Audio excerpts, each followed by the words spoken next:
Vincenza is a poi spinner based out of Florida. She is coming up on 10 years of spinning poi and has particularly improved greatly over the last several years. She is becoming such a powerful female artist in the community, and it's an honor to have her as our 16th guest on the podcast. Support us on Patreon. We have some really exciting bonus episodes and extra content coming very soon. With that being said, welcome to the Poidcast and enjoy the episode, my friends.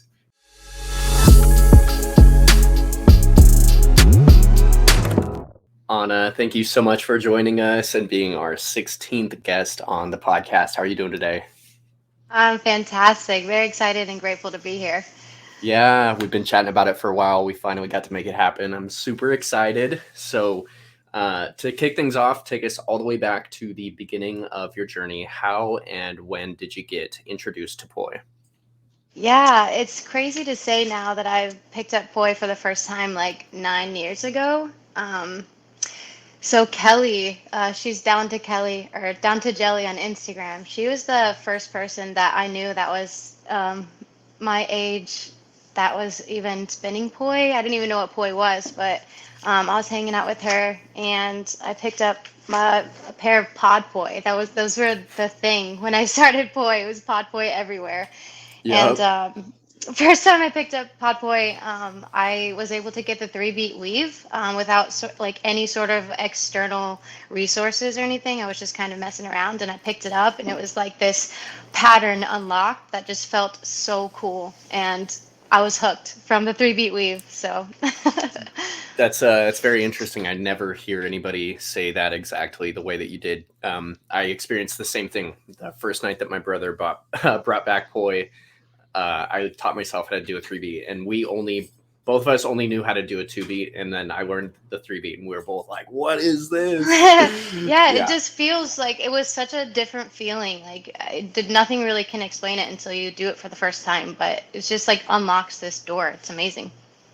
nice. So, about 9 years ago, that is crazy. You're coming up on 10 years. Back in those days when you were first getting into it and kind of getting your feet wet more with poi, who were your early inspirations during that time in your life? Yeah, early inspirations, Kelly for sure, because she was like the only one I knew who had poi. There were a few others, but her and I were like the closest, and I could do like partner stuff with her, and she was really the one who like inspired me to learn new moves, whatever. But I have to put, if aside from her, almost all of my inspiration came from Nick Woosley because I started YouTubing stuff and he became like the only teacher I found on YouTube that I loved. That was Yeah. so fun to watch, and he was so just good at explaining stuff that he just, I don't know, he made me want to be fun and learn poi. And Nick is such a wholesome teacher. The way I love his accent and all the ways the little fun ways that he has of explaining ideas and breaking things down. Drex and I had talked about He this a little bit, but he said that it felt like hanging out with a friend, and I feel like that's just very accurate to how Nick's videos came across. Yeah, I watched you guys actually talk about him, and that is so true. I was just because I take one of his poi courses. I think it's Beyond the Basics dance or something like that. But just the other day, I was watching one of his videos, and in the middle of his video, he has like this dog running around, and the dog brought him like a toy, and he picks up the toy and just like tosses it so far, and then he just picks back what he was doing. He's amazing. He's that type of guy. So, when did you start getting interested in contact poi? Was that pretty far into your poi journey? Yeah, I'd say when I first picked up poi, I didn't really know about any different kind of style. I feel like I kind of picked up a little bit like on the techie stuff, like more intricate things that people did, but I didn't really grasp the like concept of contact or that it was even a thing until it was like 2020. I think I found you on Instagram. You were like the first person I ever saw do contact, and I was like, "What? This is crazy!" And so I ordered my first pair of contacts from Things on Strings, and I started very, very basic. And actually, the beginning of 2020 was when I started taking poi a lot more seriously, because the interim from when I first started to then was just kind of like I didn't really have a passion for it, and then Mm-hmm. I don't know, I just had a lot of time in my hands at that time, and so yeah, it was you were the probably the biggest inspiration for that. Wow. Wow. Wow, that is very surreal, and I very much appreciate that. I'm glad that I helped contribute to getting you into contact boy because I want to see more people do it. Yeah, And that's interesting that definitely. you say that you kind of weren't very passionate about it in the first kind of few years or something around that time, and then something clicked. Do you think as you started doing it and you learned more, do you think that just made it more fun for you? Is that kind of the best way to describe that? Yeah, it was always fun for me. I mean, like I always loved poi, and the thing about it was that I didn't really have like a lot of people that I spun poi with, so I wasn't really like super duper pumped about it. It was more of like a, hey, look at me, I can do this cool thing, and there's only like so much that's fulfilling about that. And then I had my own like groove, my own style, and it was my very first post. And on, I put it on on Poi Chat just to like to I don't know get connected to people. And that video got so many like good interactions, and I got so much positive feedback that it kind of like made me feel like, oh, maybe there's something to this. Maybe I have something with this. And that was really the like first time I felt like maybe I can take this somewhere. Nice. That is so cool. And the online and community can be very encouraging in that way. Just to know that people are appreciating what you're doing and that there are people out there like yourself that want to be able to connect with, other flow artists, other poi spinners, and try to share knowledge and encourage each other. And seeing each other's growth is always a lot of fun. And yeah, I when I first started seeing your videos, probably around 2020, I would say, probably maybe a little bit before COVID at the earliest, but you've grown so much since then, specifically in contact and tosses and the style that I really love, which has been awesome. Remember sending you like a few videos on contact rules, basic stuff, and you really took that and ran with it as far as being able to do it with both hands and really being serious about your drills, which we'll get into that in a little bit. But yeah, you've just grown so much over the last several years. So I'm very happy that you started taking it seriously. Yeah, me too. Me too. It feels good. It feels right.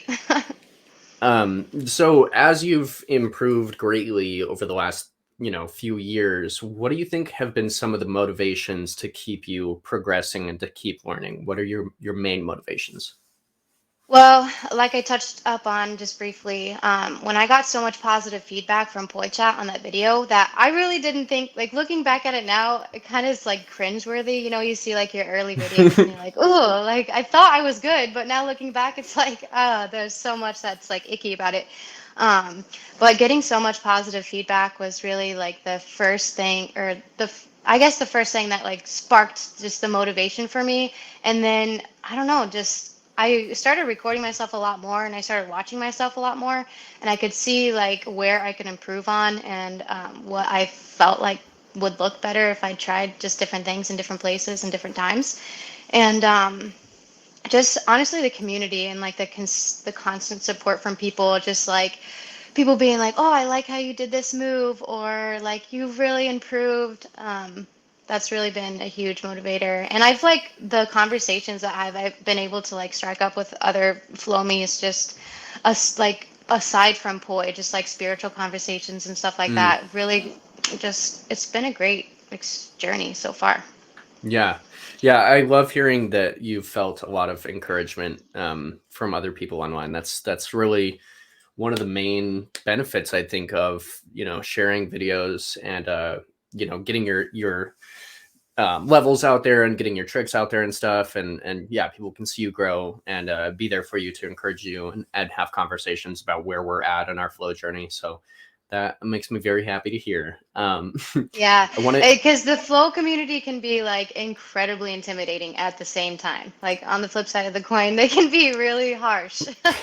So, So, on that note, in terms of practice, are you more of a spontaneous type spinner? Do you just kind of do what feels right and go with the flow essentially, or are you more of a regimented and structured person when you're practicing or training? I'd say it depends on what I'm working on. Like if I, for instance, I'm working on like choreographs, I'll go into my practices with a very specific, this is what I'm working on, this is what needs to flow for me, this is what I need to clean up. But sometimes even then, when I'm like very regiment about what I'm practicing, something will like spark and I'll have to like follow that to see where it leads me. And sometimes I'll be working on a choreograph for a couple of weeks and I'll be in the middle of something and a new idea will just come to me and I'll follow that and my choreograph will just change completely because I just like the way that turns out.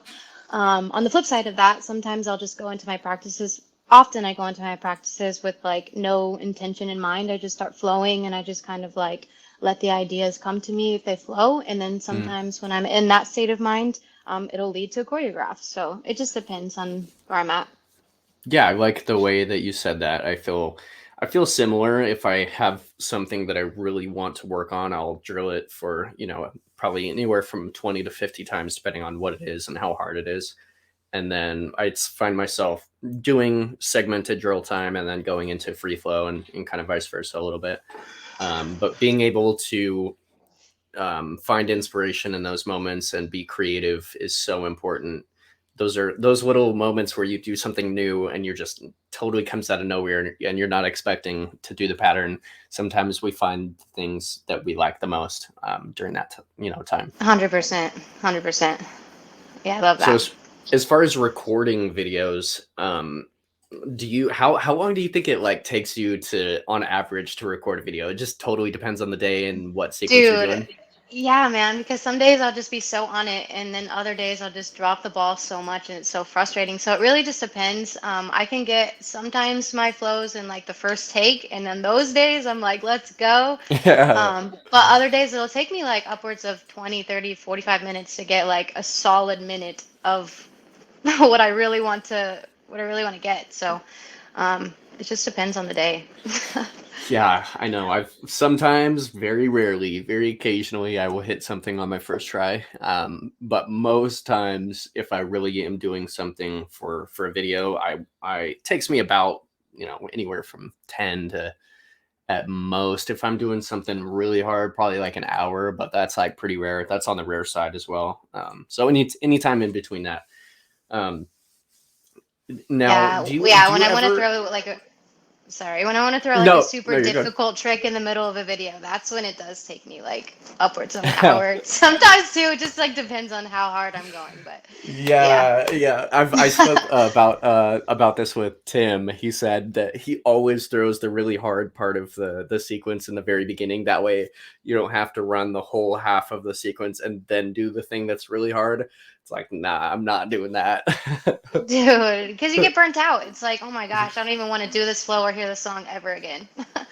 I know. That's why I'm getting a little stressed out as far as choreography building goes. Because with a performance, if you're building a big act, you're not gonna do it's the same rules don't apply. You have to do the things that are really difficult sporadically throughout the entire thing. So it's a different approach. But if I'm just filming, then yes. Yeah, I can only imagine what it's like to actually perform a choreograph. You will be there very soon. You will be there very soon. So actually, that brings me to my next topic. We can bounce around for a sec. I wanted to talk Yeah. about you are performing, or sorry, are you teaching? You're teaching at a festival coming up. Tell us about Yeah. that. Yeah, it's at the Flow Fest in Tampa. They throw them all throughout the nation, I'm pretty sure. But I was going through my 30 days of free flow. It didn't end up being actually 30 days, but 30 free flow videos. And I posted one of them, and somebody from the fest, I guess, who throws it on, was like, "Where are you?" And I was like, "I'm in Florida." And they're like, "You should apply to this festival." And I was like, "Okay." And I did. I applied to be a teacher, and I got approved. And it's just like they kind of asked me the topic or what I wanted the workshop to be based on, and mine is just beginner. So I'm planning on going through like timing and like beats and like super duper beginner just so I can get a taste of what teaching is like in that kind of environment. But that's how it sprung upon. I just posted a video and they were like, you should go.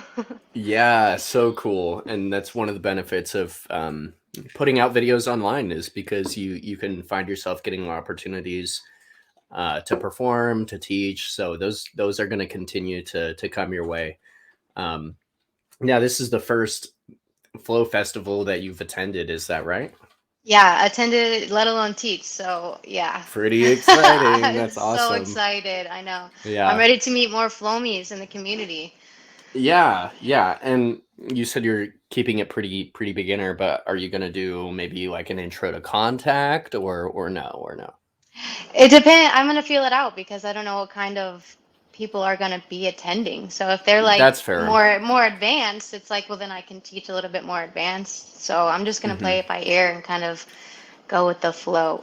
I think that's smart. I think that typically works out better because if you plan too much around and you expect a certain like student class size to be at this level and they're at a different level, maybe they're way better. Everybody's like way further advanced than you thought, then you have to kind of meet with them where they're at. So I think that's important. Yeah, And tell me absolutely. about the flow community in Florida. I know you're very connected. You have like flow nights and fire jams, right? I'm not as connected as I would like to be. Like a couple years ago when I lived down in Naples, which is more Southwest Florida, there was a bigger flow community that I just like happened upon. And a lot of them moved to St. Pete, which from where I am, St. Pete's like an hour and a half north. So it's kind of Mm, a lot to be involved in that community, which I haven't even gone up there to see what it's like yet. But the flow night that I started hosting about 2 months ago now is every Wednesday at a local park, and we have three solid people that go. No fire yet. We haven't burned any fire or anything. I don't even have a pair of fire poi, which I really need to get. I was gonna Um, say I never seen you spit fire. I would love to. no, yeah, I need to get a pair. Now that I know what kind of specs I like and how I like my poi to feel, I would be more comfortable ordering a pair of fire poi.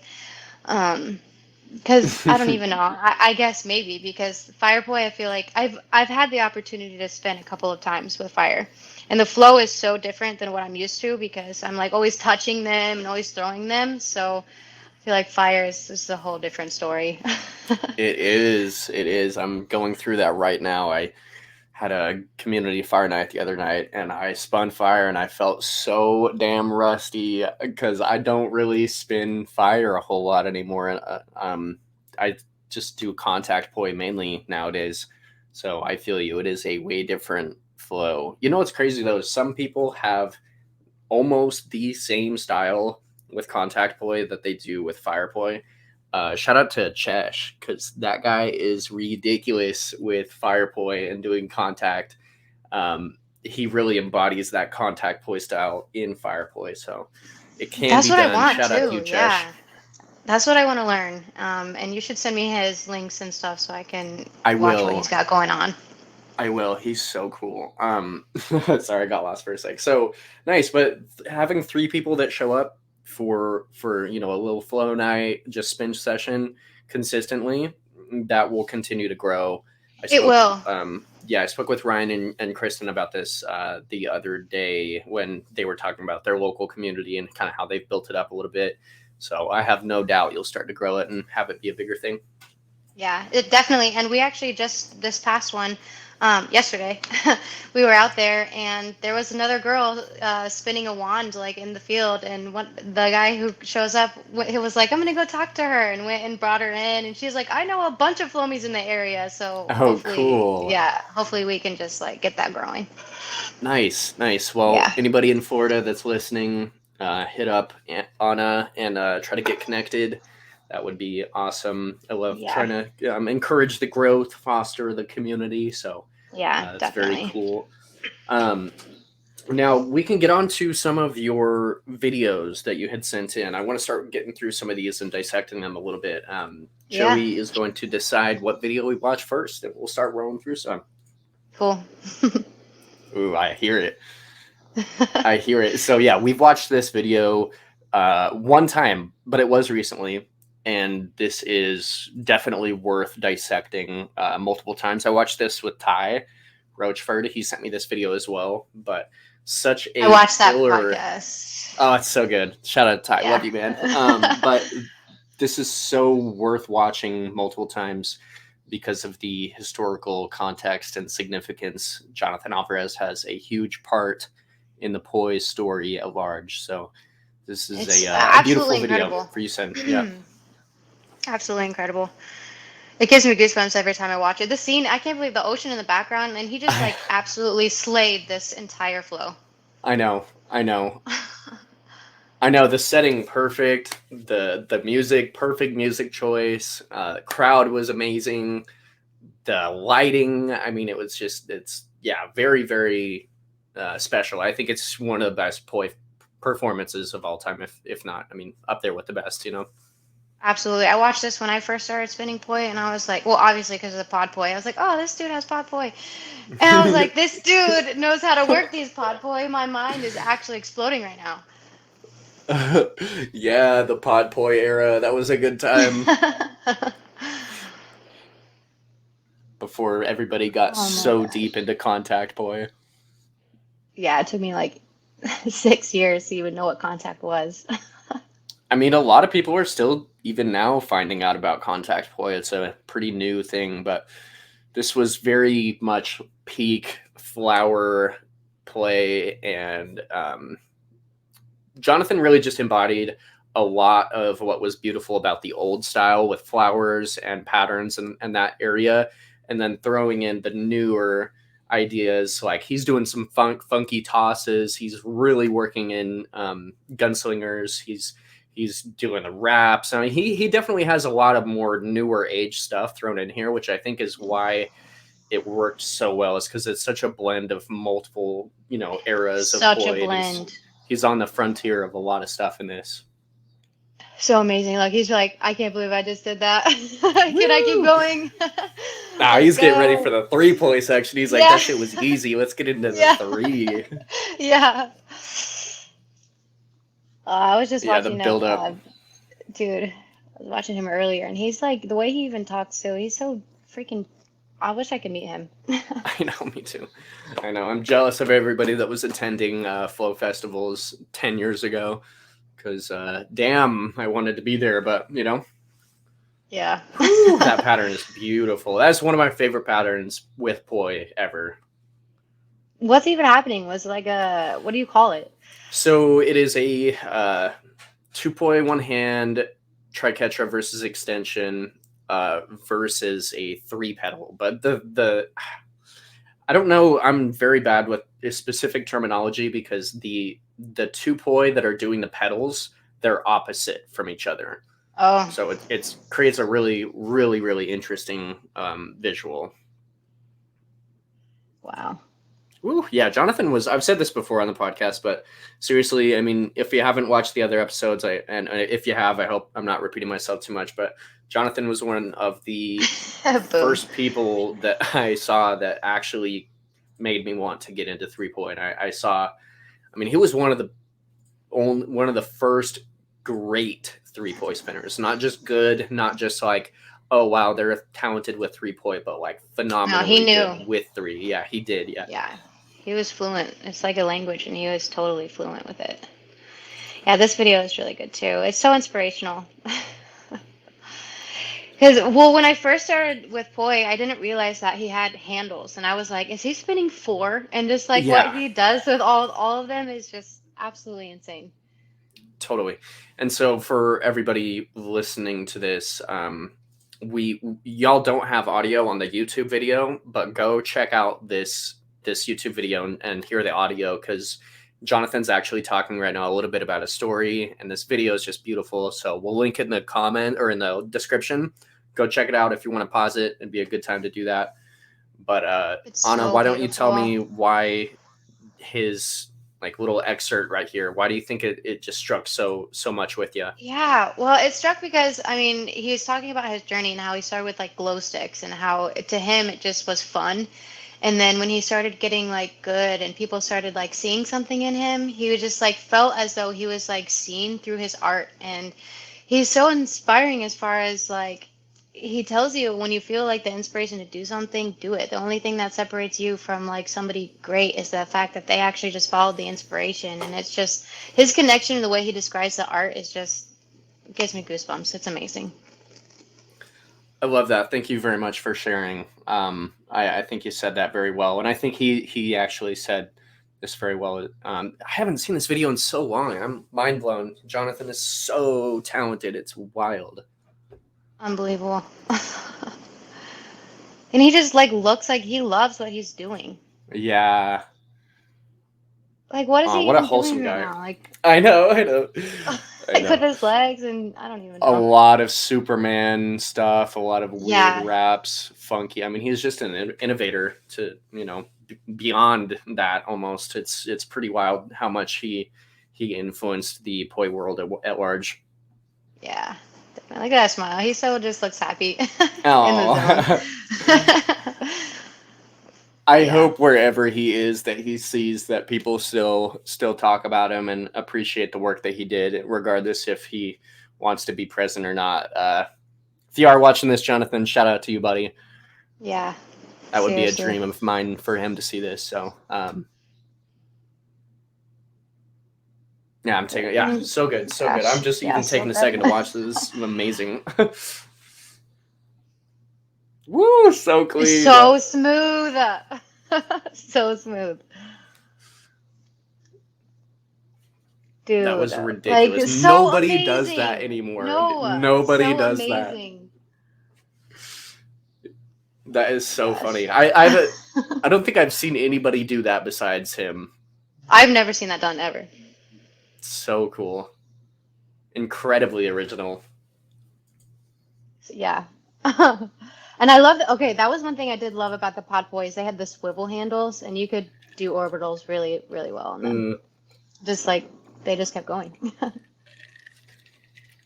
Yeah, part of me misses being able to really hit a solid hyperloop, or not a hyperloop, like a what is it, orbital, like a orbital, like yeah. hit a nasty orbital. Like part of me misses just feels that, but it doesn't. You can't really hit folding lines in the same way, and fishtails feel weird. I'm not really I'd rather have that. It's like weighted over the other. Joey has a Tim Goddard video pulled up. Let's get into this one. Dude, one this of my favorites. Absolutely unbelievable, because I have a pair of ISO poi and I actually need to make them shorter, but I saw this video and everything about this is so clean and unreal. You can even see at the very end when he drops them, like when he puts them down, as though like when he finishes, he knows that took a while.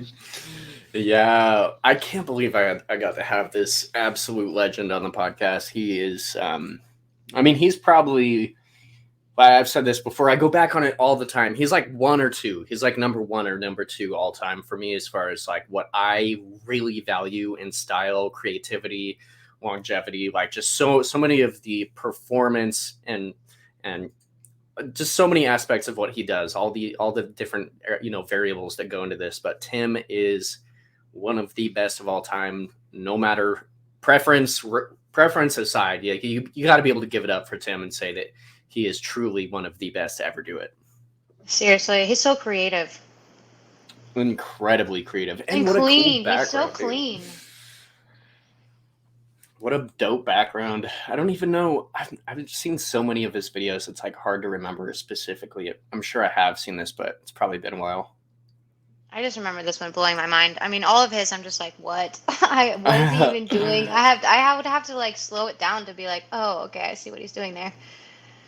Yeah, and the further you get into poi, I'm sure you can relate to this, but you learn more and you have a different skill set. Then going back and watching the video, you catch things and you're like, oh, that's what he was doing. That little funky flip or whatever. Yep.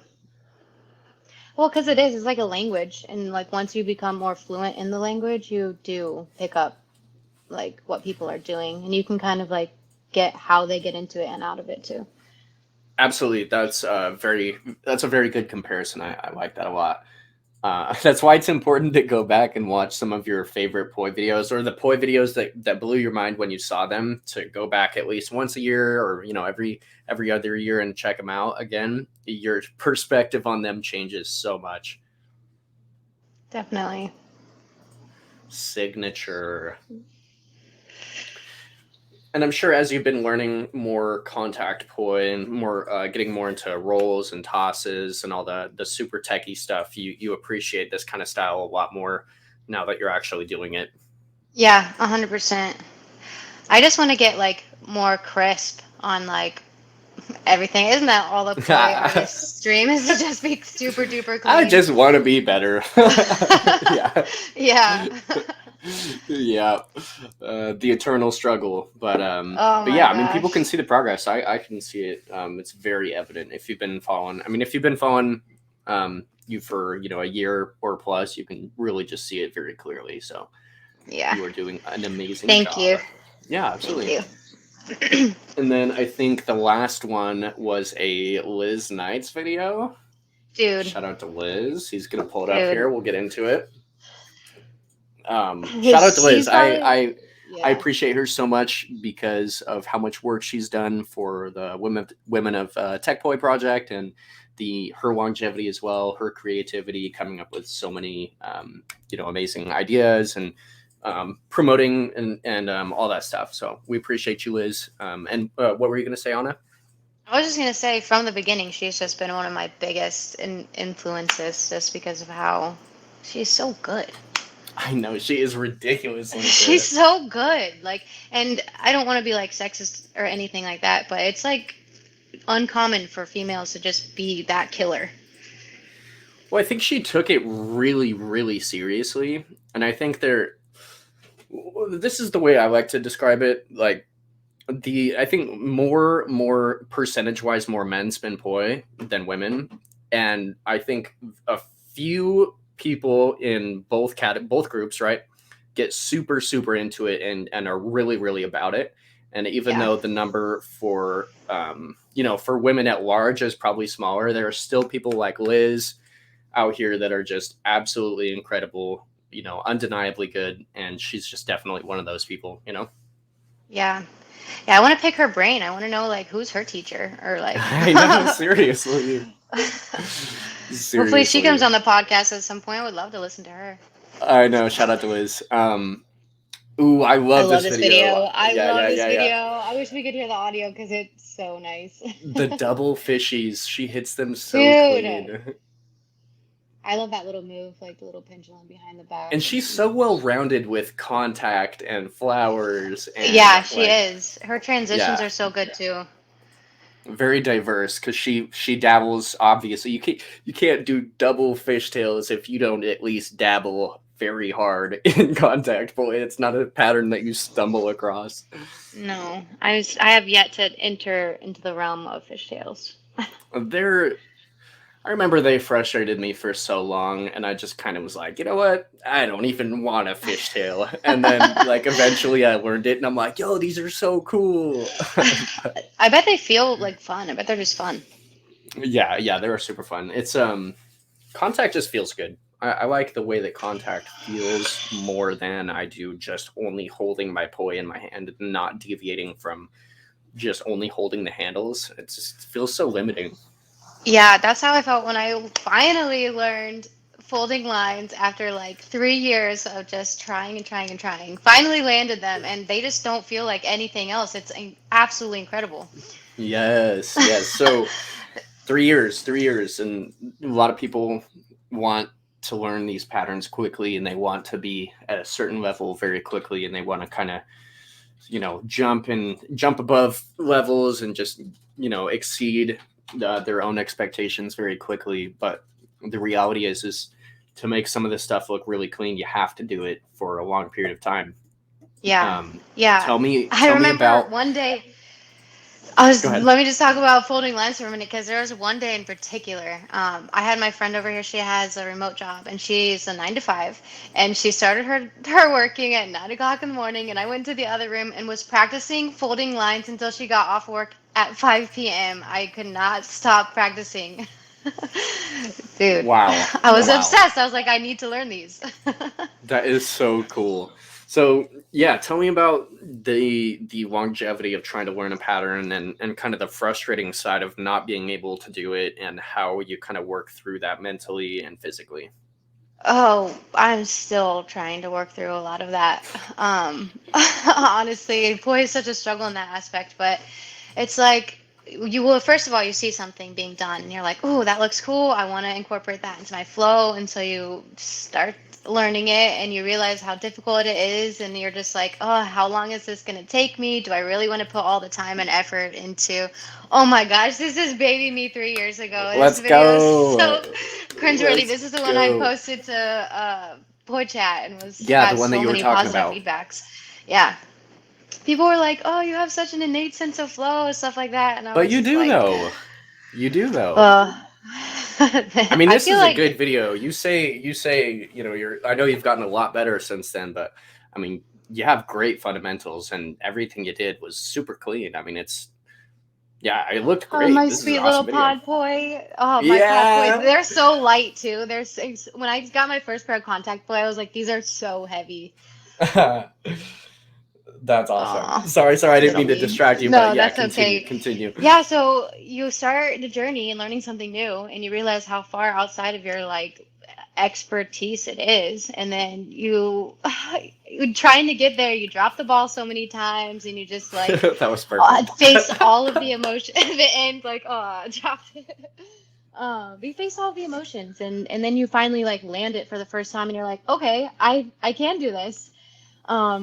And then you just keep working it and keep working it, and you get 2 steps ahead, and then you feel like when you pick them up another day, you're like 5 steps behind, and you're like, Yes. shit, I feel like I just like got this, and now I can't even land it once, and I've been doing it for 20 minutes, and it's like the battle. And then you see other people doing it, like you see like Liz Knights, or you see other people who are just like really good, and you're just like, oh, did they have to go through all this struggle? Like I feel like they're just so good, and Yeah. I don't know. And then it's like, well, I'm never going to be as good as them. And then like this battle of your mind. But you just got to keep going. You just have to keep going. And I find sometimes like I'll hit a plateau. Like I feel like I've learned all that I can. And then when I've hit a plateau, it's like I don't even want to practice anymore because I feel like I'm not getting anywhere. Mm-hmm. But then I find my resources, like I'm taking a class with Nick Woosley right now, and I find whenever I feel like I hit a plateau, every single time I watch a video from his course, I learn something new.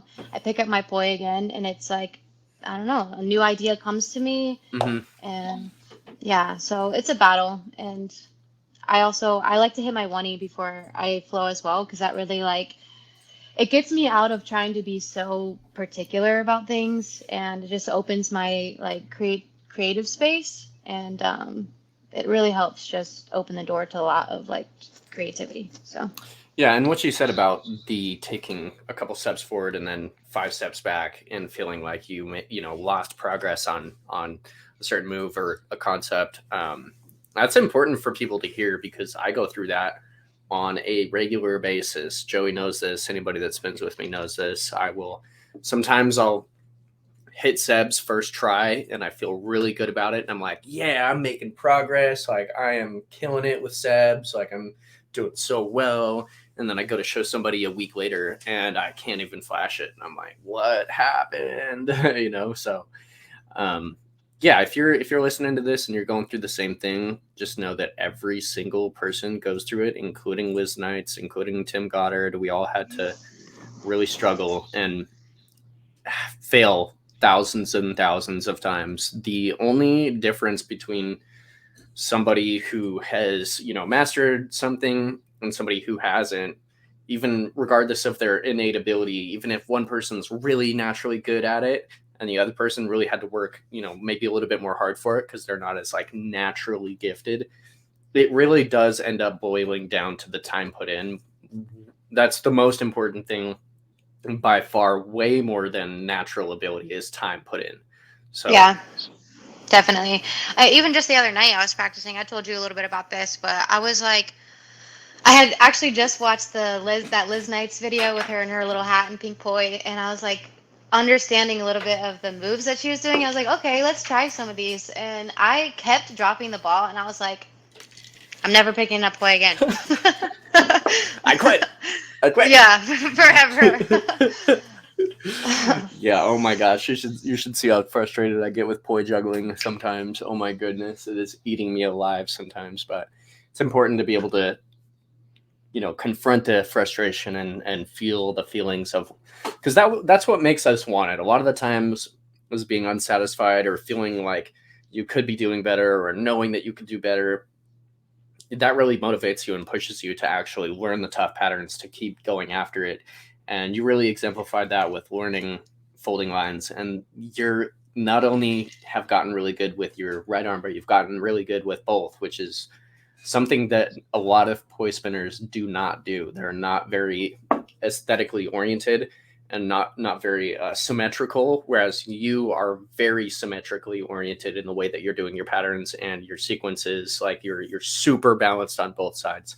So I think that's really important to me. I think because one time I got like a negative criticism, or maybe it was a constructive criticism, I should say, because before I started practicing on both sides, somebody was like, "You're focusing so much on one side of the flow, you should really balance it out." And I was like, I never even thought to like really try heavily on the other side, and I didn't have the eye for poi yet to like really see like the aesthetically both sides and how pleasing it could be until I actually started practicing it. And then when I realized like how far behind my left hand was, I was like, well, I really need to step up my game. And when my left hand started like catching up and like I started feeling more, it's crazy how like you feel more like balanced with just in a lot of different ways. Like when you start practicing with your left hand or your non-dominant hand, I just felt more like balanced all around in my life. It just translated really well, and it became like really important to me. And especially actually Gunslinger, I don't know if you know who that is. Gunslinger on Instagram, he's one of the only other people I've like seen try really hard to mirror his sequences, or put forth effort, I should say. And it just looks amazing, and it feels amazing to do it as well. So I'm very happy that you shouted him out. Shout out to you, sir. Gunslinger on Instagram, go check him out. He is very cool, and he definitely hits gunslingers in a beautiful manner quite a bit. And yeah, you're very right. He does have an emphasis on being symmetrical, and I think having the eye for that kind of thing and developing your taste for being able to do something on both sides, it really does give you so much more confidence in trying new patterns. Because whereas if your left hand couldn't do it or your non-dominant hand couldn't do it, you might try something and be like, no, I would have to put way more time into that because my left hand's just not even up to speed. Whereas if your left hand or again, your non-dominant hand can't do certain things, it really is just so limiting. It's like, oh, well, I can't do it that, I'll just have to do it on this side or modify it or do something different. Yeah. So. And sometimes I find that like my left hand can do the tricks better than my right hand. Like I'll have to learn from my left hand. It's like, how is this even possible that my left hand is better? But it happens sometimes. It does, especially if you're having your non-dominant do something like a filler where it's like, I'll do some little weird thing specific to this, and then your right hand or your dominant is way better. I definitely go through very similar things. So I want to transition into one of my favorite parts of the podcast. We're going to throw it over to Joey, and he is going to ask the question that fans write in. If you're not aware, I post these little prompts on my Instagram story every 2 weeks when we're about to record an episode. So whenever Joey is ready, we'll throw it over to him. Cool.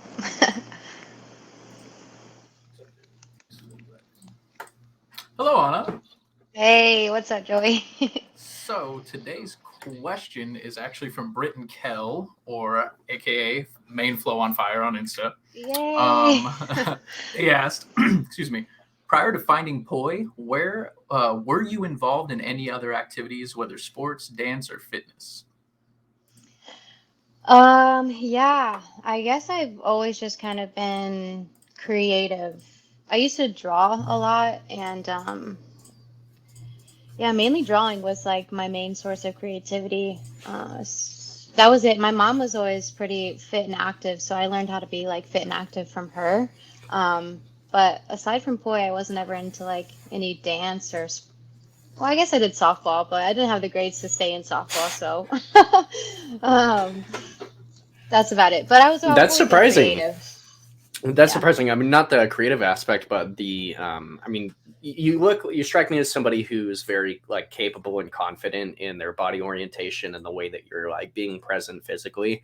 So yeah, I mean, kudos to you. It just shows you how much of a natural you are, because you are able to embody that style of poi and be very Nice. physical.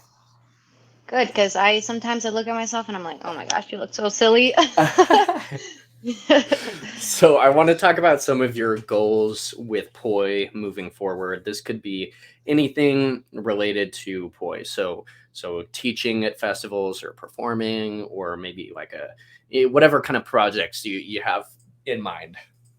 Yeah, I'm really excited to talk about this because this workshop that I'm teaching is like the first step in the direction that I want to go, and I want to be able to teach more. I actually want to write Nick Woosley an email and ask him like how the heck he even got into his life, because in all of his videos that he teaches in, he's always in some sort of beautiful part of the world, and I don't even know, just I would love to travel the world and teach people. And aside from poi, I'm also very spiritual, so like the two for me combine really well, and I just want like to create a healing space for a lot of people that have just been traumatized by like a lot of crap in their life. So it's just like kind of like a double thing for me. I found that in my life, poi has really helped me heal from a lot of my trauma, like in the past. Just when you totally get lost in the flow, and you just, I don't know if you've ever experienced getting so into the flow, feeling the music, you get goosebumps, and there's just like really nothing that, I don't know, feels like that. And so I just want to spread that kind of love and help people in that way. And my long-term goal is to have actually like a retreat center. So like I hope to have a place where I can host retreats and like poi retreats, and just have like a sacred little space like that. But yeah, I want to teach and maybe someday perform. I don't have enough confidence to like go in front of people. I'm like really super nervous to even think about getting on a stage, especially for other flow artists who have an eye for something like that. Um, so maybe one day I'll perform, but I think that teaching would be really fulfilling. Well, and we've spoken about your retreat and the goals you have as far as that's concerned, and I am very happy to see more people trying to do this or with a vision similar to this, because I think it is extremely important, and it gives us such a good life experience, not even just to learn about poi, but to be able to connect with the others in the space and to be able to express yourself, in a place that is filled with people who are there to do the same thing. So I'm really excited to see what you do. I believe in you. Someday we can look back on this and you can be like, yeah, I did it. I did it. That's Yeah. right. Yeah. So, Definitely. and then on the performing side of things, you say that now as well, but I think you give yourself, I don't know. I mean, it's up to you as far as like, I don't know what it looks like in terms of gaining confidence to be in front of other flow artists and performing. But I think a couple years down the road, you might feel really differently. And one thing is the nerves never go away. And at least for me, Yeah. like I still am nervous as hell every time I perform.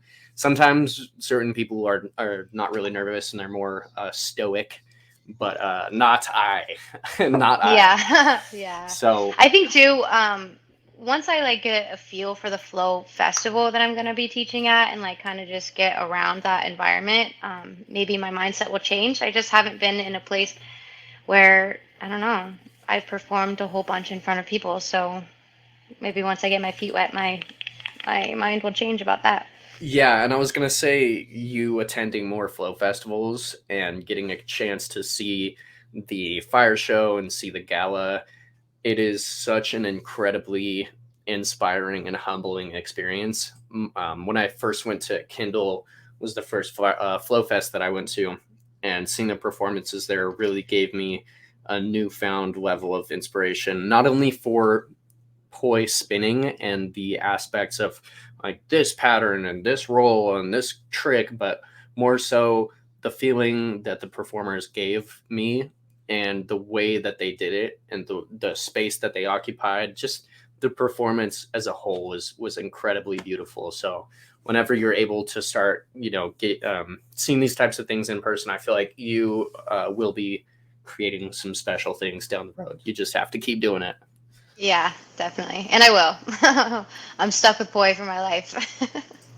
Unless Very something exciting. happens to these hands, like, let's go. No. Don't put that evil on yourself. I know, right? So I want to get into a couple more ideas before we wrap things up. Yeah. Just to cover some of your biggest inspirations right now. I know that we've covered a few of them already, like Nick and Liz Knights and Tim Goddard and some others. Aside from the people that we've already spoken about, who do you think is really like some of your favorite poi spinners at the moment? And you might have to look at your list. I know you might have made a list. I wrote a little bit. You're actually at the top of that list because every time I see your flows, it's just you are so clean and how hard you work. It's very inspirational, and it just shows like in all your videos how, I don't know, it just, you and your connection to poi is very inspiring, and so you're definitely on the top of that list. Yeah, like we said, Nick Boosley is one of my favorites as well. Liz, Tim Goddard, Gunslinger is actually on my list. He's really, really good too. I just love how he's so smooth with all of his like mirrored sequences. It's unbelievable.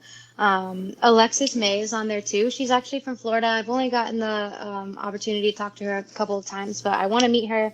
She's super close to me, and she's really good. I just like love, I don't know. She up there with so good. Knights to me. She is so good. Yeah. Shout out to Alexis. We actually exchanged messages very briefly the other day, but that's awesome. I love that you threw her on the list, and I did not know she was out of Florida. Yeah. Very cool. So I hope to meet her. She's super close. There's no excuse for us not to meet.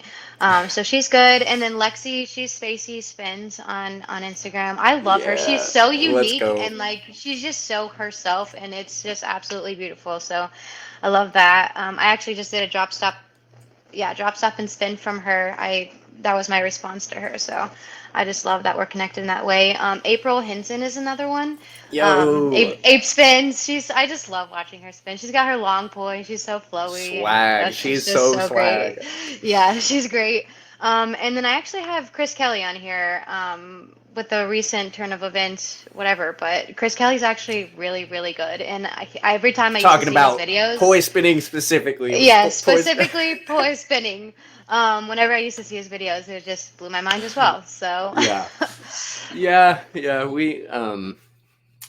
I feel you. I feel like I'm kind of in a position where like we didn't really need to like get into anything like that, but I'm a man of few words. I'm gonna be stoic. But I'm very happy. Is strictly very happy that you included some names on that list that we don't get to talk about a whole lot enough, or don't get talked about enough, to be honest. So what a great list, and I very much appreciate you putting me on there as well. That was very kind. Now we covered a lot of stuff. Do you have any upcoming events or anything that we can support you on, or anything else that we didn't cover that you want to cover? No, just when I start promoting the workshop that I'm doing, that would really help. And just follows and likes and constructive criticism. Definitely. I'm always wanting to improve my flow. So if like people want to teach me some things or have advice or whatever, like I'm all open ears. So I can confirm that we chat on a regular basis about contact moves or whatever else you're trying to learn. So definitely shoot her a message if you have any questions or want to support her. But we'll throw up her tag here so y'all can go follow her. If you don't already, make sure to do that. 16th guest on the podcast. We really appreciate you. I'm so honored. I cannot believe just with the legends that you have already had on the show. I'm honored. Oh, well, I mean, we're really happy to have you. And I just want to say thanks for taking the time and to share so many thoughts with us and let us in a little bit on your side of things. So we'll close it out. But thank you again for being a part of the project. And I'll see you later. Yeah, thanks. All right. Bye, Anna. See ya.